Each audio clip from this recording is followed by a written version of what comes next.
ಅಂದ್ರೇನು? ಸ್ವತಃ ಈಜಾಕ್ ಬರಬೇಕು, ಈಜಾಕ್ ಕಲಿಸಲಿಕ್ಕೂ ಬರಬೇಕು. ತಿಳಿದಿರಬೇಕು, ಶಿಷ್ಯನಿಗೆ ತಿಳಿಸಾಕು ಬರಬೇಕು. ಇವರಿಗಂತಾರ ಬ್ರಹ್ಮನಿಷ್ಠ ಅಂತ.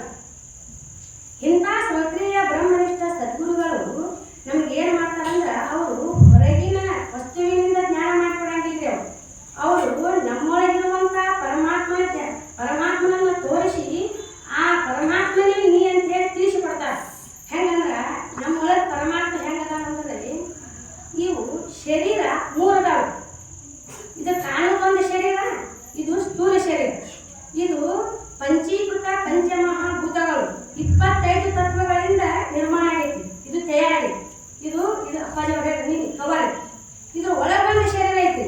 ಅದು ಯಾವ್ದಂದ್ರ ಸೂಕ್ಷ್ಮ ಶರೀರ. ಅದು ಅಪಂಚೀಕೃತ ಪಂಚಮಹಾಭೂತಗಳು 17 ತತ್ವಗಳಿಂದ ಹೊರಗಿನ ಶರೀರ ತಯಾರಾಗೈತಿ. ಇನ್ನು ಇದಕ್ಕೆ ಒಂದು ಒಳಗೈತಿ. ಅದು ಯಾವ್ದಂದ್ರ ಕಾರಣ. ಕಾರಣ ಅಂದ್ರ ಅದು ಅಜ್ಞಾನ. ಇದು ಗುರುವಿನ ಉಪದೇಶದಿಂದ ಅದು ನಷ್ಟ ಆಗೈತಿ.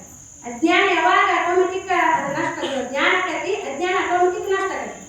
ಅಂದ್ರೇನು? ಇದು ಈ ಕಾಯ ಮಣ್ಣಲ್ಲೇ ಹುಟ್ಟೈತೆ, ಕೊನೆಗೊಮ್ಮೆ ಮಣ್ಣೊಳಗೆ ಮತ್ತೆ ಮಾಯ. ಇದು ಕವರ್ ಇದೆ. ಒಳಗೇನು ಸೂಕ್ಷ್ಮ ಶರೀರ ಐತಲ್ರಿ, ಅದು ಇದು ನಷ್ಟ ಆಗ್ತಿರೋ ಅದು ಒಳಗಿನ ಸೂಕ್ಷ್ಮ ಶರೀರ ಬೇರೆ ದೇಹವನ್ನು ಧಾರಣ ಮಾಡುತ್ತೆ. ಇನ್ನು ಮೂರನೇ ಕಾರಣ ಶರೀರ ಸದ್ಗುರು ಸ್ವಯಂನ ಉಪದೇಶದಿಂದ ನಷ್ಟ ಆಗತ್ತೆ. ಅದು ನಷ್ಟ ಆಗತಿ. ಈಗೇನು ನಾವು ಮುಖ್ಯವಾಗಿ ಜ್ಞಾನ ಅಂತಂದ್ರೆ ಆಟೋಮೆಟಿಕ್ ಅಜ್ಞಾನ ನಷ್ಟ ಆಗತ್ತೆ. ಅದಕ್ಕೆ ಈಗ ಶ್ರೋತ್ರಿಯ ಬ್ರಹ್ಮನಿಷ್ಠ ಸದ್ಗುರುಗಳಿಗೆ ನಾವು ಶರಣಾಗತರಾಗಿ ಅವರಲ್ಲಿ ನಾವು ಬೇಡ್ಕೊಂಡಿವಂದ್ರೆ ಅವರು ಹೊರಗಿನ ವಸ್ತುವಿನಿಂದ ನಮಗೇನು ಜ್ಞಾನ ಮಾಡಿಕೊಳ್ಳಂಗಿಲ್ಲ.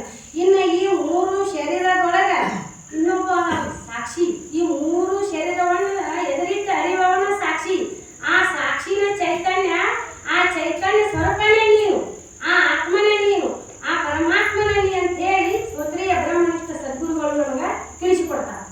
ಅದಕ್ಕೆ ಅಂತ ಶ್ರೋತ್ರಿಯ ಬ್ರಹ್ಮನಿಷ್ಠ ಈ ಸದ್ಯ ಯಾರಂದ್ರೆ ಅವರೇ ಸದ್ಗುರು ಸ್ವಯಂನವರು.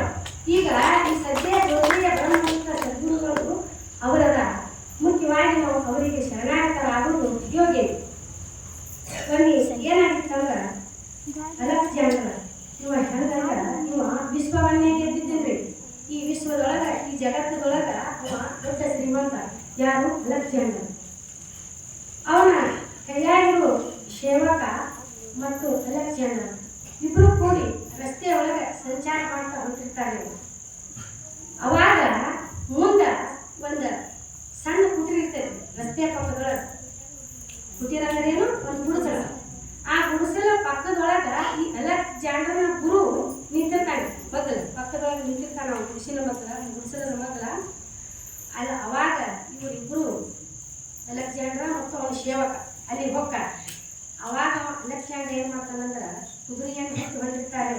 ಕುದುರೆಯನ್ನು ಇಳಿತಾನೆ. ತನ್ನ ಗುರುವಿನನ್ನು ನೋಡಿ ಕುದುರೆಯನ್ನು ಇಳಿದು ಅವ ಏನ್ ಮಾಡ್ತಾನಂದ್ರ ಕೆಳಗಿಳಿದ ಬಂದು ಆ ಅಲೆಕ್ಸಾಂಡರ್ ತನ್ನ ಗುರುವಿಗೆ ಶಿರಸಾಷ್ಟಾಂಗ ನಮಸ್ಕಾರ ಮಾಡ್ತಾನೆ. ಶಿರಸಾಷ್ಟಾಂಗ ನಮಸ್ಕಾರ ಅಂದ್ರೆ ಏನು?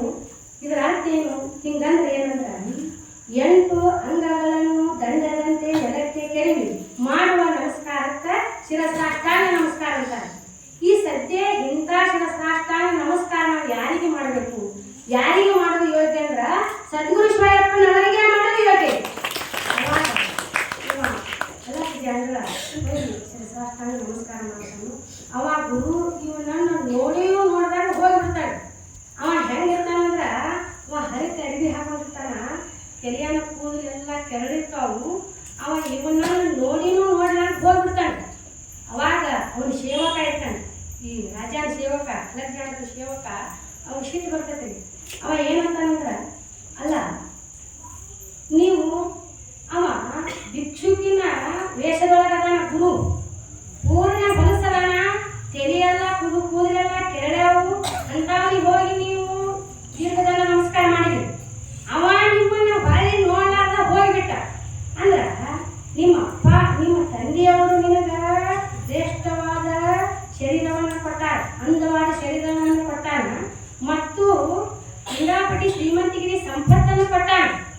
ಇಂಥ ನೀ ಇರುವಾಗ, ನೀ ಜಗತ್ತಿಗೆ ಶ್ರೀಮಂತ ಇರುವಾಗ, ಅಂತ ಭಿಕ್ಷುಕಿನ ರೂಪದೊಳಗೆ ಇರುವಂತ ಅಲೆಕ್ಸಾಂಡರ್ಗೆ ಹೋಗಿ ಆ ಅಲೆಕ್ಸಾಂಡರೇ ನೀವು ನಿನ್ನ ಗುರುಗಳಿಗೆ, ಭಿಕ್ಷುಕಿನ ರೂಪದೊಳಗೆ ಇರುವಂತ ಗುರುಗಳಿಗೆ ಯಾಕೆ ನೀವು ನಮಸ್ಕಾರ ಮಾಡಿದ್ರಿ ಅಂತ ನಾವು ಅವಾಗ ಇವ ಹೇಳ್ತಾನೆ ಚಂದ್ರ ಅವ ಹೇಳಿದ ಮಾತನ್ನ ಒಂದೊಂದು ಸ್ವರ್ಣಾಕ್ಷರಗಳ ಬಂದಿಟ್ಕೋಬೇಕು ನೀವು ಅಂತ ಮಾತನ್ನು ಹೇಳ್ಯಾರ.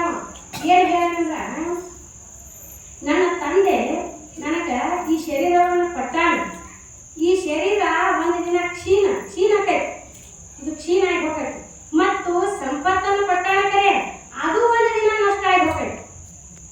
ಈಗ ನನಗೆ ಗುರು ಏನು ಕೊಟ್ಟಾನಂದ್ರವ ನನ್ನಲ್ಲಿ ಇರುವಂತ ಅಜ್ಞಾನವನ್ನು ಚೆನ್ನಾಗಿ ನಾಶ ಮಾಡ್ಯಾನ ಮತ್ತು ಸುಜ್ಞಾನವನ್ನು ದಯಪಾಲಿಸಿ ನನಗೆ ಮುಕ್ತಿ ಅನ್ನುವಂಥದ್ದು ಕೊಟ್ಟಾನ.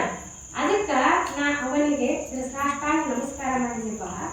ಗುರು ಅವ ಯಾವುದೇ ಜಾತಿಯವ ಇರಲಿ, ಅವ ಹೆಂಗೆ ಇರಲಿ, ಅವನಲ್ಲಿ ನಾವು ಏನನ್ನೂ ಅಪೇಕ್ಷೆ ಮಾಡಬಾರ್ದು, ಏನನ್ನೂ ನೋಡಬಾರ್ದು. ಅವನಲ್ಲಿ ಮುಖ್ಯವಾಗಿ ಜ್ಞಾನ ಒಂದನ್ನೇ ನೋಡಬೇಕು ಅಂತ ಹೇಳಿ ಅಲೆಕ್ಸಾಂಡರ್ ತನ್ನ ಸೇವಕನು ಹೇಳಿದ. ಅವ ಸೇವಕನು ಪರಿವರ್ತನೆ ಆಗಬೇಕು. ಅದಕ್ಕೆ ನಾವು ಮುಖ್ಯವಾಗಿ